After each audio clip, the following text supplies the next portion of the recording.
Գործատու նշում է բարետես արտաքին 20-ից 30 տարեկան։ Այսինքն այնպիսի աշխատանքի համար է նշվում բարետես արտաքին արտահայտությունը, որ այդ աշխատանքը բացարձակ արտաքինի մասին չէ։ Ընտանիքը ֆինանսապես պահելու գործը իրենն է, կինը պետք է տանը ավելի ընտանիքին նվիրված լինի, երեխաներին դաստիարակի։ Ավտոմատ Հայաստանում դառնում ենք ֆեմինիստ։ 175,000 տղամարդ վաճառող են, 125,000 կին վաճառող են։ Ու իմ մոտ առաջինը հարց առաջացավ. Ինչու՞։ Սրանք ես համարում եմ արեստացին խնդիրներ, այսինքն դրանք գալիս են մեր գլխից, իրենք իրականության մեջ որպես այդպեսին կարող են չլինել։ Միակ գործիքը, որով դուք բանակցությունները հաջողում եք, դա լայն բացված դեկոլտեն է։ Կնոջ կուսության թեման հանրայնորեն քննարկելը նորմալ է, բայց դաշտանային ցիկլից խոսելը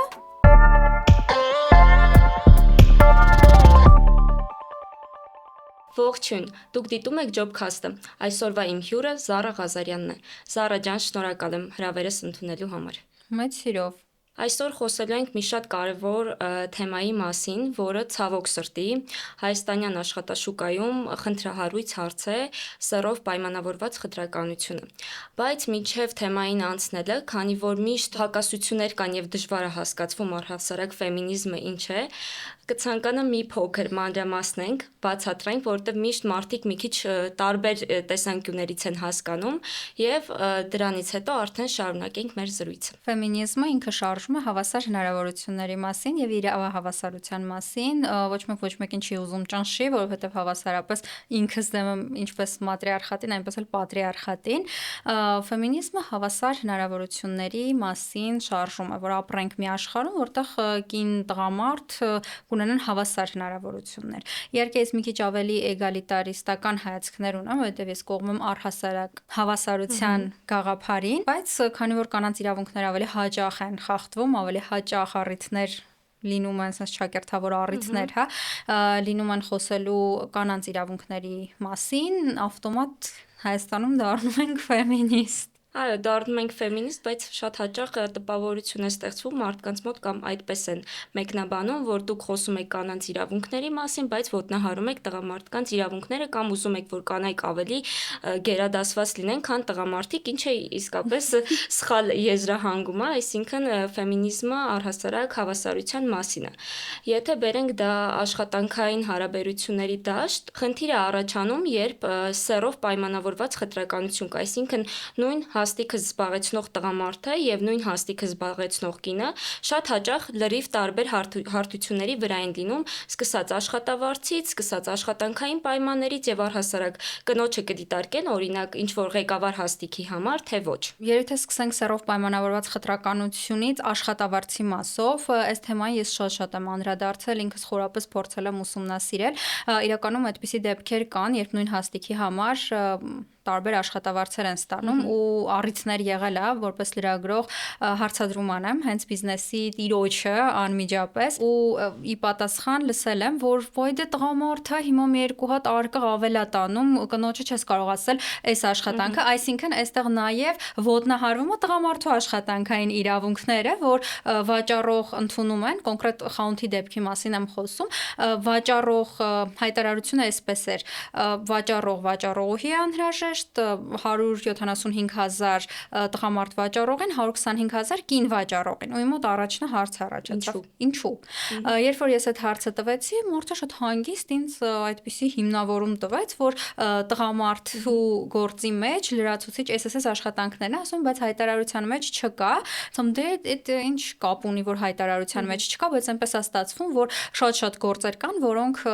տղամարդն է անում, այսինքն աշխատաշուկան որպես այդպիսին ունի խնդիրներ, շատ խնդիրներ ունի նույն աշխատանքային իրավունքների հետ կապված, բայց այդ հիմնավորումը իմ համար շատ հետաքրքիր էր, բայց ի զարմանս ինձ նաև շատ իմ համար ստատուս ունեցող եւ հայտնի ընկերություններում այդ խնդիրը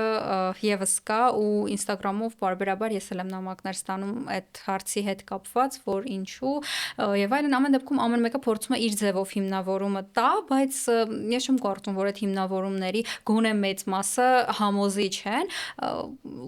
փաստը այն է, որ նույն հաստիքի համար տարբեր աշխատավարձի չափեր են Այո, ու ստանում։ ցավոք սրտի դա դրսևորվում է ոչ միայն ցածր օղակի, հա, հաստիկների դեպքում, երբ մենք ուղղակի խոսում ենք սպասարկման ոլորտի մասնագետի մասին, նաև օրինակ ավելի բարձր հաստիկներ զբաղեցնելու դեպքում, օրինակ ղեկավար պաշտոնի կամ ավելի գրասենյակային աշխատանքի դեպքում ես էլ դեպքեր գիտեմ, որ նույն բացառապես նույն գործառույթը իրականացնող կինը եւ բացառապես նույն գործառույթ իրականացնող տղամարդը ստացել են լրիվ այլ աշխատավարձեր եւ ցավոք սրտի տղամարդը ավելի շատ է վարձատրվել, քան կինը ու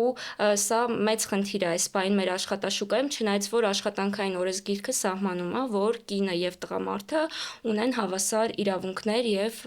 պարտականություններ, այսպես ասած։ Նաև հավասար հնարավորություններ պետք է ստեղծվի, բայց մյուս կողմից էլ այդ խտրականությունը կանանց ուղված նաև այլ հարթություն կարող ենք տեղափոխել, որ օրինակ, չգիտեմ, թիրախավորում են կանանց արտաքինը, որ իրենց ապրանքը վաճառեն նաև արտաքինի միջոցով, այսինքն ապրանքայնացնելով նաև կնոջը, սեքսուալիզացնելով կնոջ կերպարը, որ բարետես արտաքինը ում չափանիշներով բարետես գործատուի, այսինքն այնպիսի աշխատանքի համար է նշվում բարետես արտաքին արտահայտությունը, որ այդ աշխատանքը բացարձակ արտաքինի մասին չէ։ Բանավիճելուց պետք է ասենց արդար կերպով բանավիճել ու եղել են դեպքեր, երբ որ ասում են դե չեմ ակցիաներ են բաժանում, դրա համար արտաքինը պետք է իհարկե մենք ասում ենք, որ գեղեցկությունը սուբյեկտիվ ընկալում է, բայց լավ գործատուն ինքը ունի իր ստանդարտները, փաթաթում այդ ստանդարտները մարդկանց պարանոցին, ունի այդ հնարավորությունը, այսպես ասած, բայց շատ դեպքում դա եւս իմ համար շատ խնդրահարույց ու մի քիչ վիրավորող է, որ կնոջը ոչ թե գիտելիքի հմտությունների համար կարող են աշխատանքի վերցնել, այլ թիրախավորեն արտաքինը, սերով պայմանավորված խտրականության, գենդերային հավասարության հետ կապված սեմինար էի գնացել, այնտեղ նաև բիզնես ոլորտից մի կին կար, ով իմ համար sense ցավալիորեն արտահայտություն արեց, որ բանակցությունների ժամանակ ինքը գործի է դնում իր կոկետությունը։ Ասում բայց ես էլ եմ նման մի բան լսել ու շատ զարմացած էի։ Այսինքն, եթե դուք մի կողմ եք դնում ձեր խելքը, մասնագիտական հմտությունը եւ միակ գործիքը, որով դուք բանակցությունները հաջողում եք, դա լայն բացված դեկոլտեն է ու արտաքինը, այսինքն ամբողջ կնոջ անցած ճանապարհը, խելքը, հմտությունները մասնագիտական, գիտելիքները, այդ ամեն ինչը արժե զրկվում է, առաջի պլան է գալիս արտաքինը, բայց կինը միայն արտաքինի մասին չէ, կինը ավելին է, քան արտաքինը ու աշխատաշուկայում եթե կարողանան հնարավորինս եւ առողջ կերպով օգտագործել կնոջ պոտենցիալը, մենք շատ ավելի մեծ ձեռքբերումներ կարող ենք ունենալ նաեւ տնտեսական առումով, քան կնոջը մղել անառողջ մրցակցությամբ դուրս մղել եւ այդպիսի ինչ որ խտրականություն մտցնել։ Ու շատ աղջիկներ հավատում են դրան, որ իրենք արտաքինով ավելի շատ բաների կարող են հասնել, քան մասնագիտական հմտություններով, բայց դա ուզում հավատալ, որ վնասում է կարծրատիպ է բոլոր մնացած այն աղջիկներին, ովքեր ուզում են դրսևորվեն նաև իրենց կրթությամբ եւ գիտելիքներով ու հմտություններով, մեզ մոտ էլ է շատ հաճախ լինում, երբ որ հայտարարություն տեղադրելուց միջև հիմա ցավոք սրտի։ Դա փաստ է, որ գործատուն նշում է բարետես արտաքինը, որը ինձ համար եւս անընդունելի է ու ես հաճախ շատ ասենց կտրուկ արձագանքում եմ դրան, ասելով օրինակ ես նման ընկերությանը կապ չունի, ինչ հաստիկ է առհասարակ չէի դիմի եւ ես իսկապես ուրախ կլինեմ, որ բոլոր աղջիկներն ու կանայք, ովքեր տեսնում են նման օրինակ հայտարարություններ, ուղղակի հասկանան, որ իրենք այդտեղ ոնց որ այդ red flag ասվածն է, որ ինչի պիտի ինձ գործատուն դիտարկի իմ արտաքինով եւ ոչ թե այն բոլոր որակավորումներով եւ հմտություններով, որոնք որպես մարդ ես ունեմ։ Եվ կարծես թե դու դառնում ես գործատուի համար գործիք, ինչը չակերտավոր ասած էսթետիկան բավարարելու կամ իր ապրանքը իմ կամ մյուս աղջկա արտաքինով վաճառելու, սեքսուալիզացնելու, ինչ որ sense անհասկանալի բան է ստացվում, որը սխալ է ամեն դեպքում, դա ճիշտ չի։ Որակյալ ապրանք կարող ես վաճառել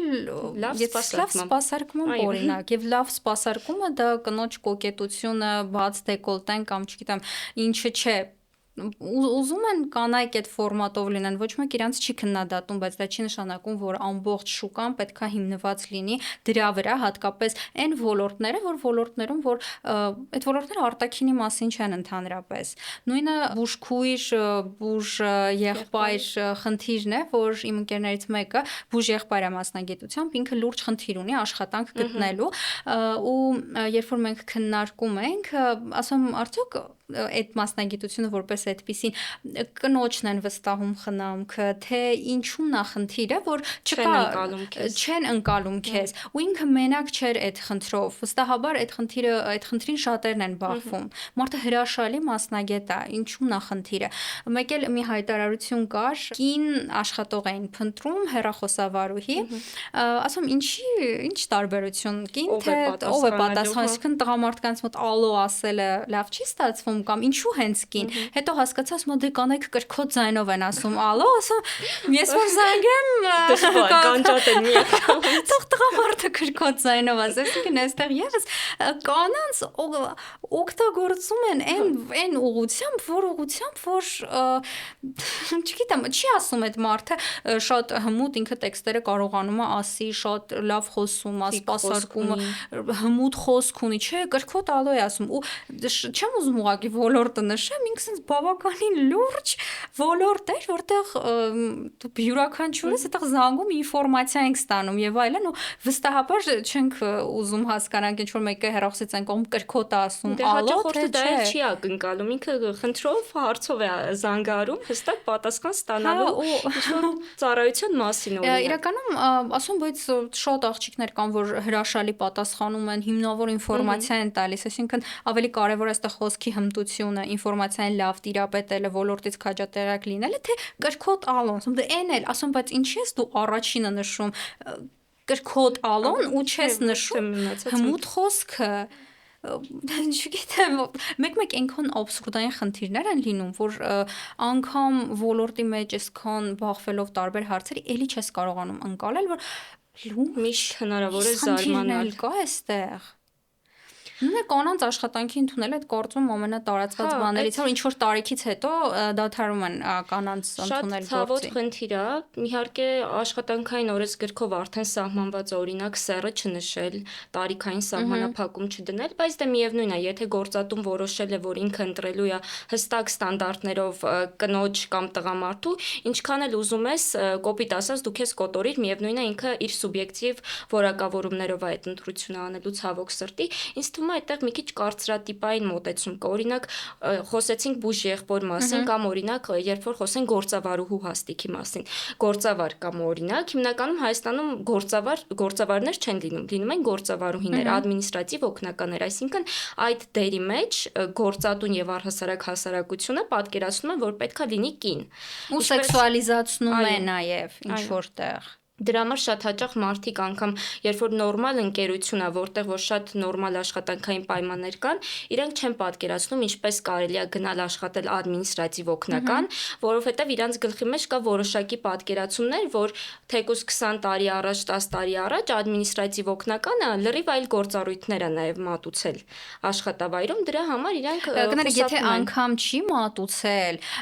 դա վերագրվել, այսինքն սոցիումը, մեդիան այնքան է կարծրատիպային ձևերով ներկայացրել գործավարուհու կերպարը, այսինքն մինչ օրս էլի տենց հումորներ են լինում, ասում լուրջ սա դեռ ծիծաղելի է, սա 90-ականների հումոր է, գործավարուհու սեքսուալիզացված կերպարը բերել էկրան 2025 թվականին, իմ համար դա ծիծաղելի չի, որովհետև դա արդի չի, դա կնոջ կերպարը սեքսուալիզացնելն է ու օքեյ, դա կարող է հետսովետական երկրում այդ նոր ինչ որ առաջին տարիներին աշխատելու խնդիր ուներ։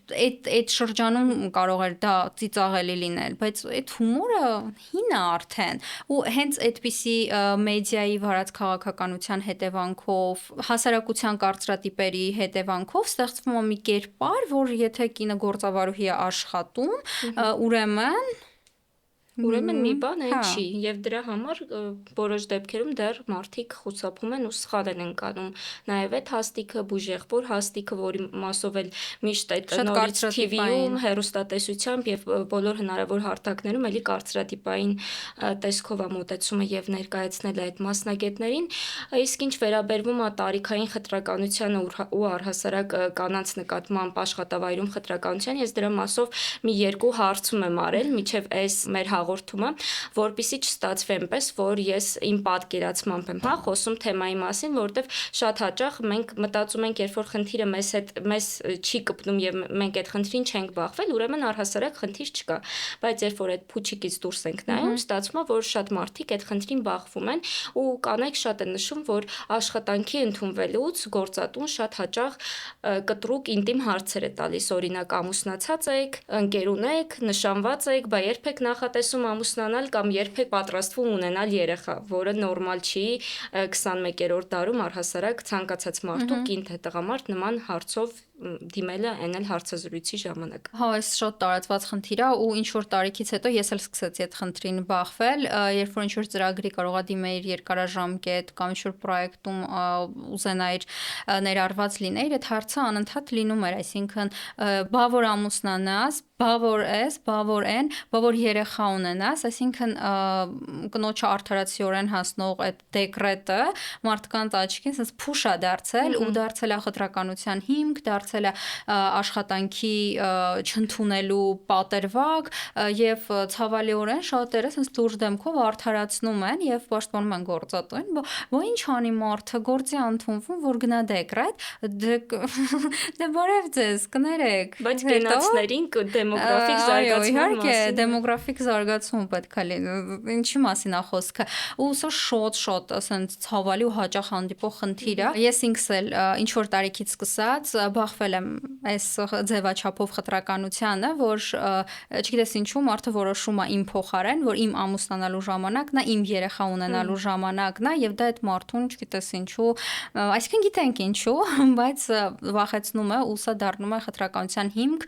խտրականության պատճառ, չգիտեմ, այս առումով շատ ասենց անգամ փոքրիկ հարցում եթե անցկացնենք, հաստատ 10-ից 8-ը, 10-ից 7-ը այդպիսի խտրականության բախվել են, որ վախենում են ամուսնանա, վախենում են դեկրետ գնա ու Հա, ես այդ պոստս, որ արել էի 40+ մեկնաբանություն կար, որից ընդամենը 2 կիններ նշում, որ ինքը առհասարակ նման խնդրի չի բախվել, նրանցից մեկը միջազգային ընկերությունների հետ էր հիմնականում փորձ ունեցել աշխատանքի, այդ պատճառով մյուսն էլ առհասարակ երկրից դուրս էր աշխատում, այսինքն Հայաստանում չէր ապրում դրա համար։ Մնացած բոլոր կանայք նշում էին, որ իրենք ունեցել են խնդիր անգամ 2 հարցազրույցի փուլ անցնելուց հետո գործատուն հրաժարվել է աշխատանքի ընդունել, որովհետև իմացել է, որ աղջիկը պատրաստվում է ամուսնանալ, այսինքն իր գործատուի պատկերացմամբ, եթե պատրաստվում է ամուսնանալ, գուցե մի 9 ամսից որոշի, որ դեկրետ է գնում կամ չգիտեմ, հղի է ու այստեղ արդեն գործատուն պատկերացնում է, որ ինքը խնդրի առաջ է կանգնում, չնայած որ պետությունը մեծամասամբ հատուցում, հա, այդ դեկրետի արձակուրդի ժամանակ գտնվելու ընթացքում գործատուին նաև ֆինանսավորում է պետությունը, որպես այդպեսին գործատուն ստացվում է, որ որևէ խնդրի առաջ չի կանգնում, բայց միևնույնն է այդ մտահոգությունը կա բոլորի մոտ։ Հա, ցավալիորեն կա այդ մտավախությունը ու դրա հետևանքով տուժում ենք մենք մեր կարիերան ու այստեղ նաև շատ անառողջ մրցակցություն է ստեղծվում, եթե մենք անցնենք մի քիչ առաջ եւ դեկրետի ընթացքում կինը կարող է իր աշխատանքը կորցնել, չնայած մենք գիտենք, որ դա արգելված է, բայց շատ տարբեր սեգմենտներում, շատ տարբեր վայրերում լինում է, որ կինը իր աշխատանքն է կորցնում, մրցակցությունից է դուրս մնում, հետո հետա վերադառնում, ինչ որ բաներ առաջ են գնացած լինում, ինքը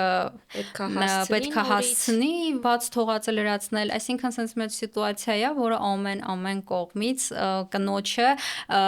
տանում է անառողջ մրցակցություն։ Ցավալի է իրականում, բայց ես օրինակ այսօր էլ մտածում էի, բայց ինչի է այդպես ձևավորվել մեր մշակույթը։ Գուցե պատճառն այն է, որ հիմնականում բիզնեսի գլխին կանգնած մարդկանց մեծամասնությունը բիզնեսմեններ են, հենց տղամարդիկ են, դրա համար է մի քիչ դժվար այդ հասկանալու process-ը ստացվում, այսինքն իրենք չեն պատկերացնում, թե այստեղ ուրիշ այլ խնդիր կա, որը օրինակ սովետական միության ժամանակվանից է գալիս, երբ որ կանանց իրավունքները ամեն դեպքում այն ժամանակ ավելի ոտնահարված էին, չնայած որ մինչև հիմա մենք պայքարում ենք այդ հավասարության համար։ Այս այնպիսի խնդիր է, որ ինքը շատ խորը արմատներ ունի ու ինչքան մենք փորձենք վերհանել պատճառը, ասենց տարբեր կողմերից մենք պատճառներ գտնելու ենք,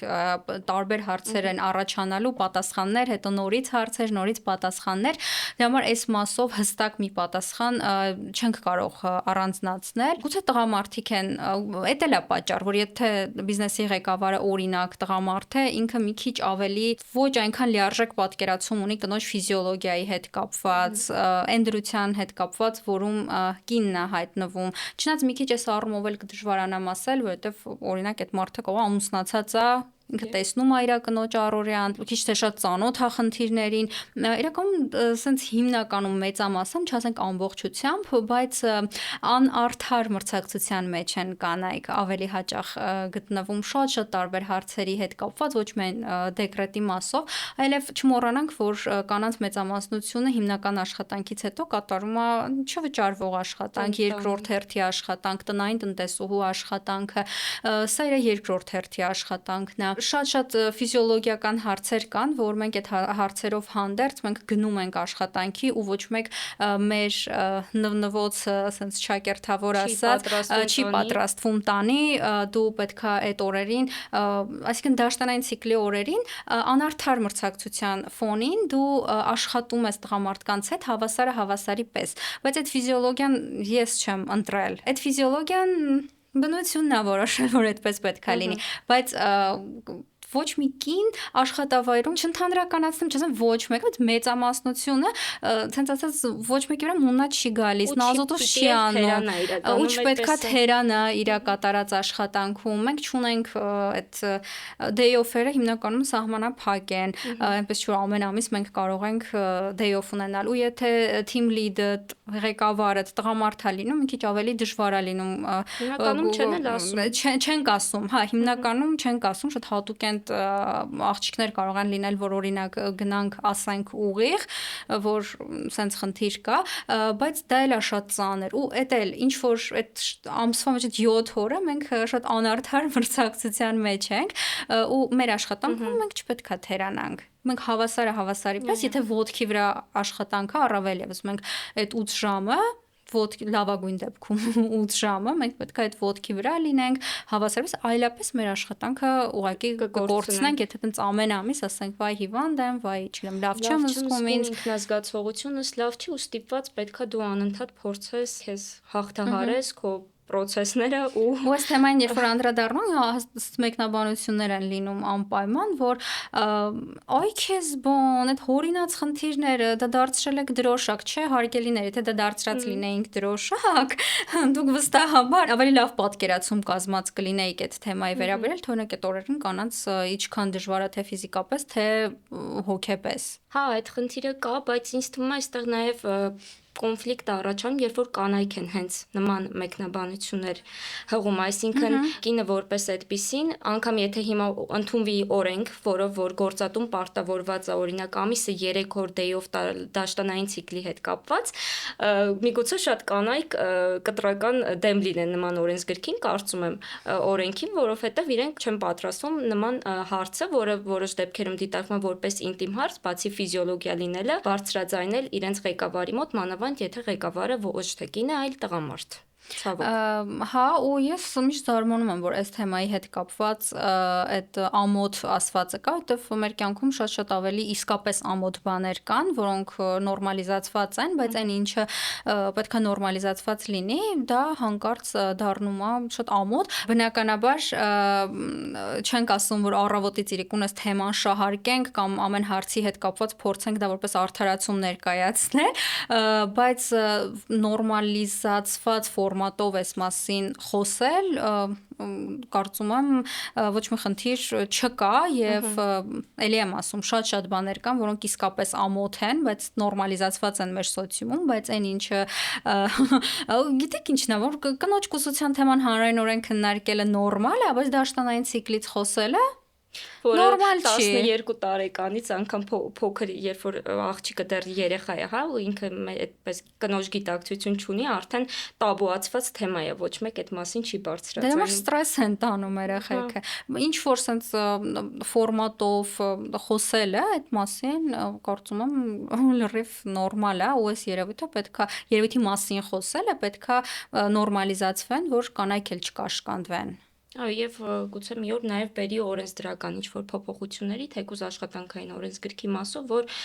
կնոջը ինչ որ առավելություններ տրվեն իր ֆիզիոլոգիայից ելնելով, օրինակ։ Հա, ու էլի sense աշխատաշուկա վերադառնալով այն տղային ենք անընդհատ հիշում մեր բուժ եղբայր, ես իրան անպայման կուղարկեմ այս հաղորդումը։ Եվ ողջունում ենք Եվ իր ընտրած մասնագիտության եւ պայքարի համար։ Ինքը sense հետաքրքիր բաներ ասում, ասում sense աղջիկներ կան, որ մտնում են դեղատուն, տեսնում են տղա աշխատող է, իրանք բարդությունավորվում են միջադիրներ ուզել, գնել։ Ու սա էլ այն մյուս խնդիրն է, որ լինում են դեպքեր, որ մտնում ես դեղատուն, միջադիր ես ուզում, եկել այդ մարդը տենց կարմրելով, ամաչելով դեղատան տղա աշխատողը, որից sense ինչ որ Դե նորմալ է հիմա, մանավանդ եթե մասնագետը ով աշխատում է կամ սովորում է այդ ոլորտում ու բոլորիցս ավելի լավ գիտի մարդու ֆիզիոլոգիան, միգուցե ինձնից եւ Դե հա, քեզնից ավելի։ Հա, այդ խնդիրը գլոբալ վերցրած կա ու եթե վերադառնանք էլի աշխատաշուկային ու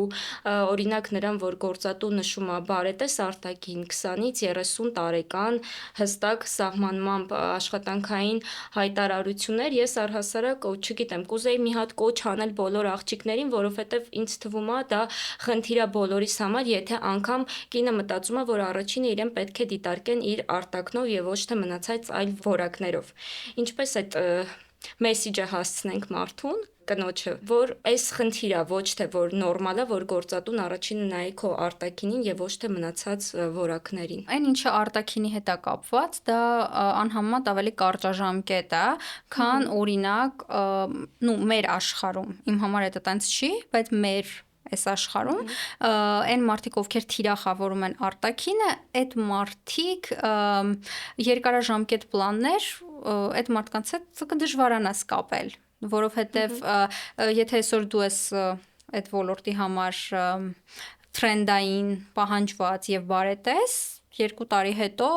գեղեցկության աշխարհում ինչ որ ստանդարտներ եւ կարծրատիպեր են փոխվելու եւ ցավալիորեն կնոջ արտաքինը այնքան ապրանքայնացվել, որ ասում են նորաձև են լայն կոնքերը, նորաձև են մեծ կրծքեր, ոնց կարող է մարդու մարմնի մասը նորաձև լինի։ Երբ որ մարդը այդպես ծնվում է, ոնց կարելի է դա դարձնել թրենդ։ Ուղղակի հետ նայել գեղեցկության ինդուստրիային ու հասկանալ, որ գեղեցիկ ինքը սուբյեկտիվ ընկալում է ու դուք գեղեցիկ եք անկախ կարծրատիպերից, պետք չի տեղավորվել ինչ որ մարդկանց բարետես լինելու ստանդարտներում ու վստահաբար իհարկե ամեն կնոջ ընտրությունն է անել այնպիսի աշխատանք, ինչպիսին ինքն է ուզում եւ չբախվել խտրականության, բայց ամենակարևորը հիշեք սիրելի գեղեցկուհիներ, որ դուք ավելին եք, քան ձեր արտաքինը։ Կինը միայն արտաքինի մասին չէ։ Այո, հետո ես օրինակ մտածում եմ, հիմա ես կարդամ մի հայտարարություն, որտեղ գրված է բարետես արտաքին։ Հիմա ես ինձ համարում եմ բարետես արտաքնով մեկը, թե հակառակը։ Ինչ չի թվում, որ մարդկանց ինչ որ մեծ քանակ է, որ կկարդա հայտարարությունը, կասի, բայց ես գիտեք ինչ կա, ես տգեղ եմ, ես այս հայտարարությանը եկեք չդիմեմ, որտեղ ես ինձ համարում եմ։ Եթե անգամ այդպես չմտածի, ինքը կգնա աշխատանքի չի ընդունվի օրինակ եւ իր մոտ բարդույթ կստեղծվի, որ ինքը բավականաչափ բարետես չէր այդ աշխատանքի համար։ Շուտ sense բան է ստեղծվում, չգիտեմ, այդ հարցին մենք անդրադառնալու ենք թե չէ, բայց նաև աշխատաշուկայում իրենց առաջին քայլերը անող մարդկանց է շատ դժվար, այս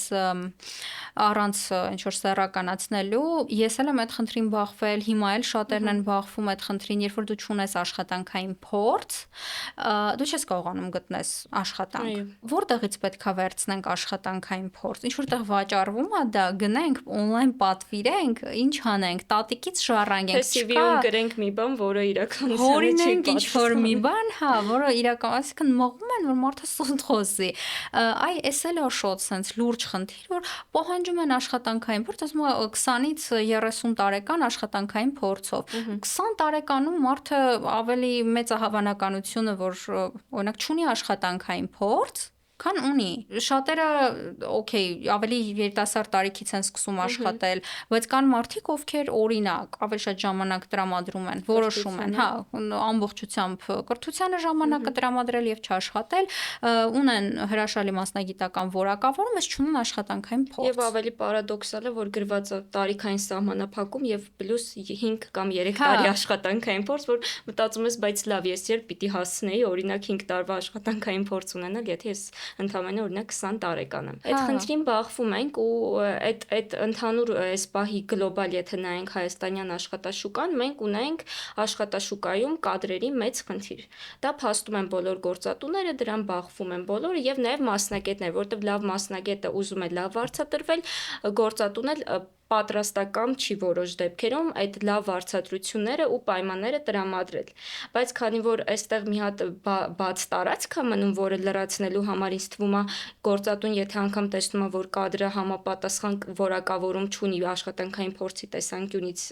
օրինակ եթե նայենք, ինքը նաև պետքա պատրաստական լինի որոշակիորեն տա հնարավորություն սովորեցնի եւ այդ մարդուն տա այդ պրակտիկայի հնարավորությունը, որը մեր մոտ շատ դեպքերում խիստ բացակայում է։ Այսինքն գործատուն կարող է ամիսներով փնտրել մի մասնագետի, որը առհասարակ շուկայում չկա, եւ պլյուս ինքը դնի իր ստանդարտները տարիքային, արտակնի, սեռով պայմանավորված, իքական կամ արական, եւ ամիսներով փնտրի մի մասնագետի, որը առհասարակ շուկայում այս պահին գոյություն չունի իր ստանդարտներին համապատասխան։ Համաձայն եմ այս մասով ու պրակտիկա գնալու մշակույթն էլ մեր մոտ բավականաչափ զարգացած չի, ես խոսում եմ որպես մարդ, ով շատ է գնացել տարբեր տեղեր պրակտիկա անցնելու ու 3-ից 2 վայրում այնքան վատ են վերաբերվել որպես պրակտիկանտ, այսինքն դու անընդհատ ընկնում ես ոտի տակ, դու անընդհատ խանգարում ես, տեղ նստեցիր դի քո տեղը չի, չգիտեմ, անկեղծ կարող է իմ բախտը չի բերել, բայց հաշվի առնելով, որ մենք կուրսում շատ էինք ու շատերն էին բախվում այդ խնդրին, այսինքն այդ խնդիրը կա, ոչ թե մենակ իմ հետ է, նույն թե անգամ մենակ իմ հետ լիներ, էլի չէր բան էլի այդ խնդիրը կա, այսինքն,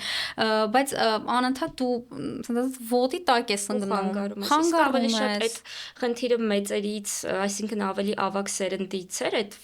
արձագանքը գալիս, թե հասակակիցներից։ Ընդհանրապես տարիքային այդպես կապ չկար կապ ու ես կարող եմ անգամ ոլորտ ասել, հեռուստատեսային ոլորտ, ես 3-4 կուրսերում, նաև մագիստրատուրայի տարիքին ես ասենց անընդհատ ուզում էի գնայի պրակտիկա, անընդհատ ուզում էի տեսնեի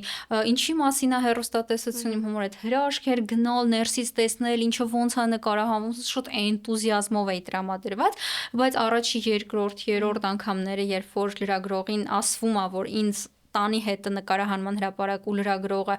չի տանում, որովհետև ավտոյի մեջ տեղ չկայի պատրվակը, բայց կարելի էր կամերան դնել գիրկը եւ ես այնտեղ փոքրիկ տեղ զբաղեցնեի կամ չգիտեմ գալիս խանգարում է, դե հիմա ախր ինչ իմաստ ունի եւ այլն, հենց ինչ որ իրավիճակներ ու այս շատ եղել։ Ես մենակ հեռուստատեսային ոլորտում եմ եղել որպես պրակտիկանտ, դա համար մենակ այդ ոլորտի մասին կարող եմ խոսել, բայց ընդհանուր հա, էլի ընկերներ ծանոթներ ունեմ, ովքեր շատ վիրավորված են եղել որպես պրակտիկանտ ինչ որտեղ գնալուց հետո ես չգիտեմ ինչով է պայմանավորված այդ խնդիրը մրցակցության եւ պոտենցիալ տեսնելու հարցը, երբ որ մարդուն դիտարկում ես արդեն ապագա մրցակից, որը իրականում մտածում եմ, որ անիմաստ է, որտեղ մրցելու ոչինչ չունենք, բայց ամեն դեպքում գուցե մրցակցության հարցը։ Հա, ես էլ եմ ասում, ես մենակ հեռուստատեսության ոլորտում եմ եղել պրակտիկանտ, ելնելով իմ մասնագիտությունից, այդ խնդրին շատ եմ բախվել ու երբ որ այս վերջի տարիներին արդեն մեր մոտ էին գալիս պրակտիկա, բայց այնքան sense սրտաբաց ու այնքան sense լավ է, հնարավորինս փորձում էի աջակցեի թե ես, թե մեր թիմը, այսինքն այն սերունդը, որին հալածել են որպես պրակտիկանտ, մենք հակառակը ու ես շատ ուրախ եմ, որ հակառակ էֆեկտն ա եղել, այսինքն ոչ թե մենք չհարացել ենք եւ որոշել ենք, որ չէ մուրը հանենք կամ ինքնահաստատվենք, որովհետեւ մեր հետ այդպես են վարվել, այլ հակառակը, մեր հետ այդպես են վարվել, մենք մեզ վատ ենք զգացել, եկեք մենք ավելի լավ, ավելի բաց լինենք, ավելի աջակցող լինենք ու հակառակը մենք օգնենք նոր մասնագետներին, որ իրենք կայանան ոլորտում, այլ ոչ թե այդ մասնագետին խորտակենք, որովհետեւ նոր մասնագետին խորտակելը շատ ավելի հեշտ է եւ շատ ավելի մեծ է հավանականությունը, որ կստացվի, քան այդ մասնագետին աջակցելը, բարձրացնելը վերև ու օգնելը։ Ու ես շատ ուրախ եմ, որ թե Շանթ հեռուստաընկերությունում մենք sense շատ սրտաբաց ենք պրակտիկանտներին վերաբերվում, թե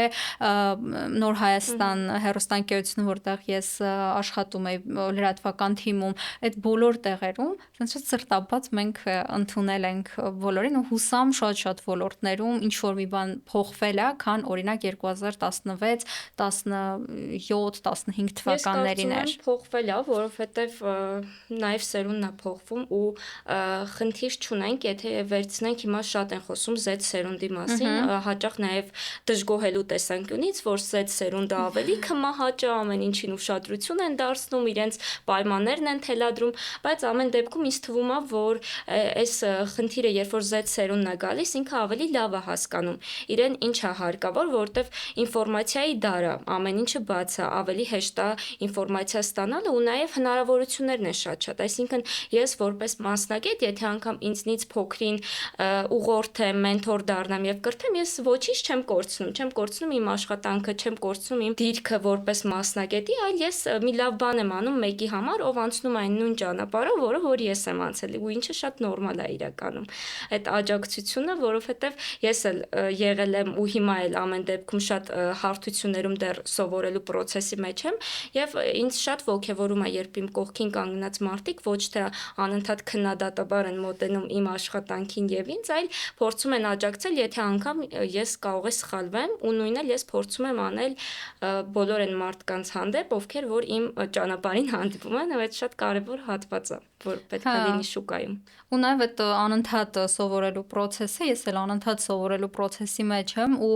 Շանթ հեռուստաընկերությունում Եգոր Գլումովի հետ որ մենք աշխատում ենք, ես ասում ամեն օր ես որպես հաղորդավար, որպես ուղիղ եթերի հաղորդավարուհի, ես ամեն օր ավելի ամուր եմ կանգնում իմ ոտքերի վրա, ավելի ամուր եմ ինձ զգում, ավելի ինքնավստահ եմ ինձ եթերում զգում, հետո ինչ որ մոտավորապես 2 տարի է ես ուղիղ եթերում եմ աշխատում, բայց դու անընդհատ քո գոլեգաներից, ովքեր մի քիչ ավելի շատ փորձ ունեն,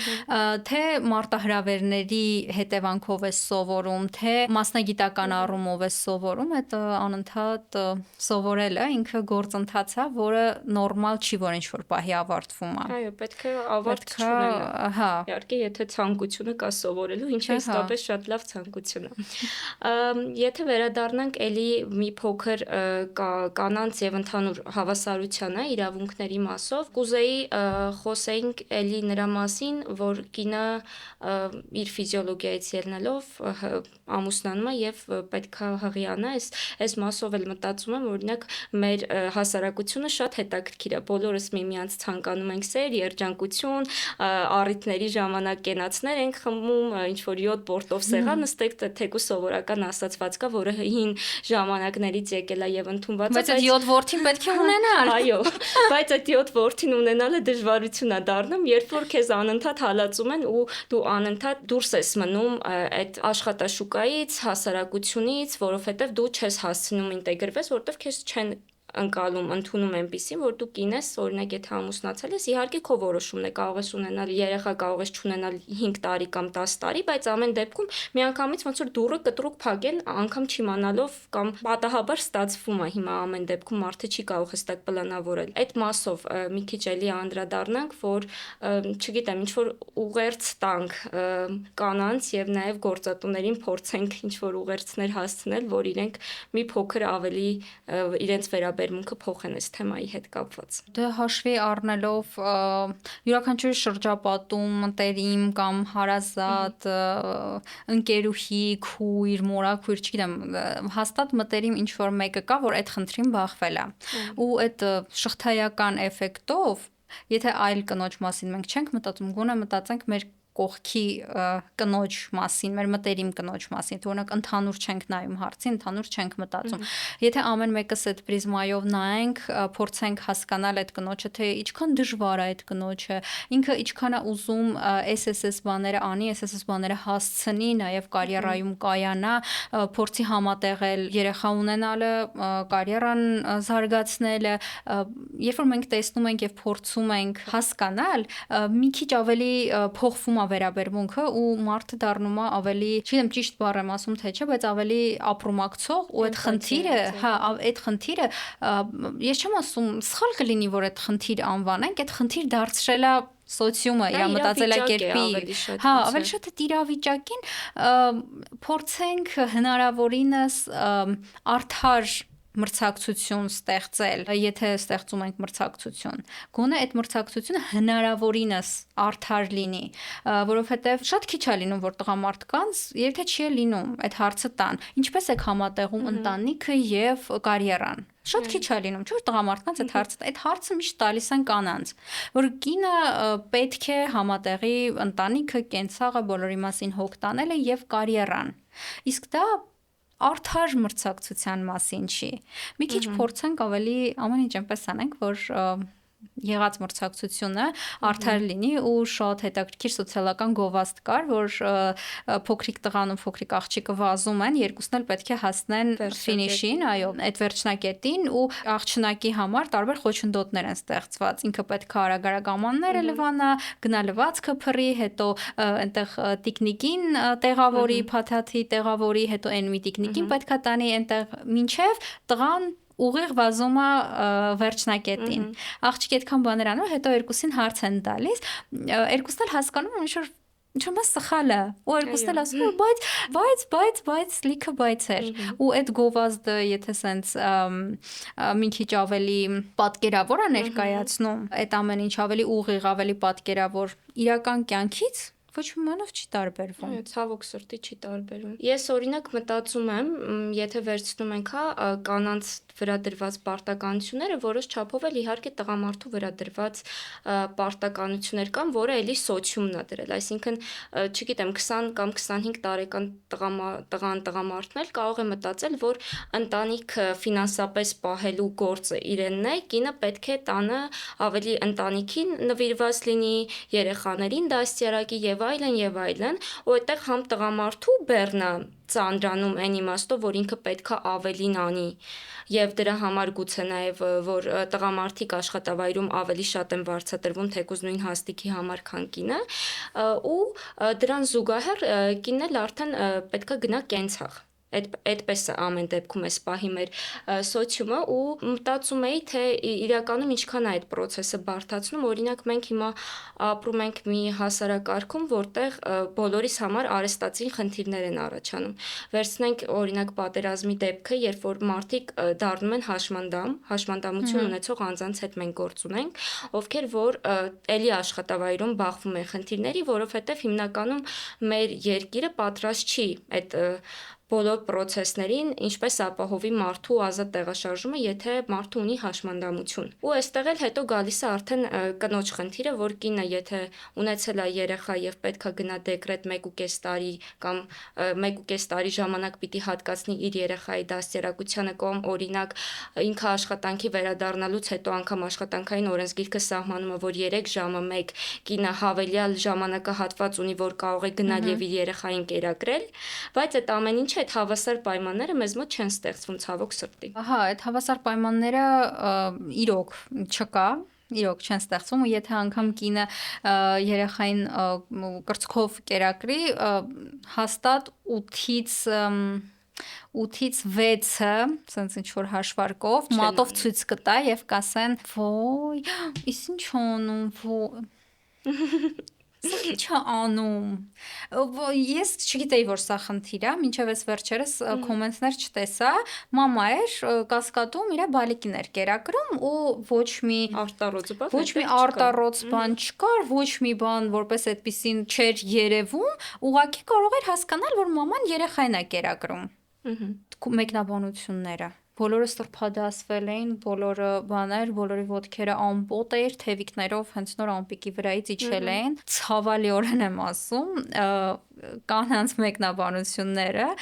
բայց մի քիչ ասենց տարիքով կանանց մեկնաբանությունները ավելի շատ էր նեգատիվ մեկնաբանություն, քան տղամարդկանց։ Երբ տղամարդկանց մեկնաբանությունը համարյա չկար։ Գրեթե չկար է, մի երկու ինստումա չէին էլ խորացել, թե ինչ է կատարվում։ Էսա սարսափել է, ուր մնաց կինը օգտվի իր այդ իրավունքից եւ չգիտեմ, եթե կրծքով կերակրվող երեխայի մասին ենք խոսում, այդ իրավունքից ու աշխատավայրում, չգիտեմ, փորձի սպառել իր այդ իրավունքը։ Հետո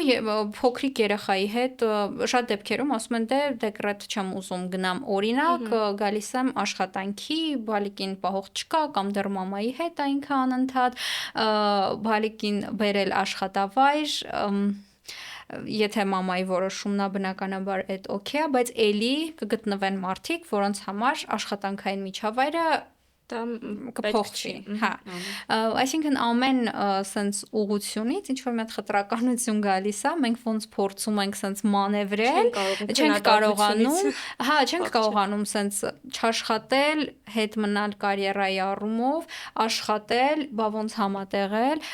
այսինքն սենց խնդիրներ ու մարտահրավերներ են, որոնց սենց մանևրելով փորձում ենք ինչ որ բաներ անելով առաջ գնալ, ինչ որ բանի հասնել ու ինչ որ բանի, ինչ որ ստատուսի հասնելուց հետո էլ արդեն մի հատ քննադատության ուրիշ կողմա սկսվում։ Այս շատ հետաքրքիր բան է, որովհետև նույն էլի աշխատանքային միջավայրում տենց տարիներ առաջ քննարկում ունեցանք սենց փոքրիկ ոգևորված X մարդու մասին, ով հանրային է, նաև դիրքավորված է որպես, չգիտեմ, տենց ղեկավար անձ, սենց ոգևորված խոսում են, թե ինքը ինչքան լավ լիդեր է, ինչքան լավ ղեկավար է։ Օրինակ եմ բերում մի այլ մարդու կնոջ ու ասենց ասում եմ դու հիստերիկ ես, բայց նույն երևի բանն էին դուք տեսել եք մունա կնոջ շնորհք չկա, ինչ է, այսինքն մեկին ներկայացնում են որպես լիդեր, տղամարդուն դե պետք է այդ որակները տղամարդն է, բայց կնոջը հիստերիկ է, հա հաստատ այն օրերն ա եղել, որ ձեր վրան խոսացել է, ստյարվայա, ես էլ էր շատ բան ու ասում ժողովուրդ, մենք աշխատել ենք երկու ղեկավարների հետ էլ, մենք տարբեր ղեկավարների հետ, ոնց որ ես էլ եմ երկուսի հետ աշխատել, դուք էլ եք երկուսի հետ աշխատել, ոնց եղավ որ մեկի մասնագիտական որակները լիդեր էր ինքը, բարձր գնահատ լիդեր է իսկական, իսկ կին ղեկավարը, որի հետ ես ամենայն անկեղծումից ընդհանրապես խնդիր չեմ ունեցել եւ ոչ մի աշխատող այդ մարդու հետ խնդիր բացարձակ չի ունեցել, հրաշալի լիդեր, հրաշալի ղեկավար, բայց նույն մասնագիտական որակների համար տարբեր բնութագրումներ էին տալիս կնոջի եւ տղամարդուն։ Խնդիր ունենք որպես այդպես։ Եթե X վարվելակերպը տղամարդու համար նորմալ է, այն դեպքում երբ որ մեկ-մեկ տղամարդ ղեկավարը տենց երբեմն ձայնը կարող էր բարձրացնել, բայց այդ կինը երբեք իր ձայնի դեցիբելները չի բարձրացրել, երբեք, բայց հիստերիկ է։ Բայց հա, ստյարվայա, հիստերիկա, չգիտեմ, տենց այն օրերն է մոտը։ Խնդիր ունենք էլի, որ տղամարդուն որպես ղեկավար ընկալում են, բայց կնոջը որպես ղեկավար ես անգամ նման խոսք մեկնաբանություններ նաև լսել եմ, որ օրինակ տղամարդը մտածում է ինչպես կարող է ինքը աշխատել կին ղեկավարի ենթակայության տակ, որտեղ ինքը տղամարդ է, ինքը չի կարող, այսինքն ոնց է հնարավոր, որ կինը ինչ որ մի բան ասի, օրինակ այսպես եկեք անենք, ինքը պատրաստական չի այդ ամեն ինչը տանի, ինքը տղամարդ է, պետք է ինքը եթե աշխատում է, անգամ տղամարդ ղեկավարի ենթակայության տակ աշխատի, ինչը շատ ցավոտ փաստ է։ Դե հա, այս տղամարդը ինքը իր հետ եւ կյանքի հետ ունի խնդիրներ։ Ավելի հավանական է այդ տարբերակը, որովհետև դա ինչ գիտեմ։ Բնորոշում չեմ կողոնը տամ։ Դժվար է, հուսով եմ, որ այսօրվա այս զրույցն էլ կօգնի, որ մարդիկ ինչ որ հարցերում գոնե փորձեն իրանց կարծիքը փոփոխել կամ գնան դեպի դրան, որովհետև ամեն դեպքում խնդիրները առհասարակ աշխարհում եւ մեր կյանքում բավականին շատ են ու սրանք ես համարում եմ արեստացին խնդիրներ, այսինքն դրանք գալիս են մեր գլխից, իրենք իրականության մեջ որպես այդպեսին կարող են չլինել, եթե մենք ամեն մեկս մեր մտածողությամբ դրանք չդարձնենք խնդիր մեզ համար, որպես եզրափակում մեր զրույցի, քանի որ Զարա ջան դու էլ աշխատում ես նաև տարբեր ընկերությունների հետ, վստահաբար գործատուների շատ տարբեր տեսակների հանդիպել ես, ինչ խորհուրդ մենք կարող ենք տալ գործատուներին, բրենդի, բիզնեսին եւ ինչ խորհուրդներ կարող ենք տալ աշխատանք փնտրողներին, դա լինի կին թե տղամարդ, որպեսզի կարողանան աշխատաշուկայում լավագույնս դրսևորվել որպես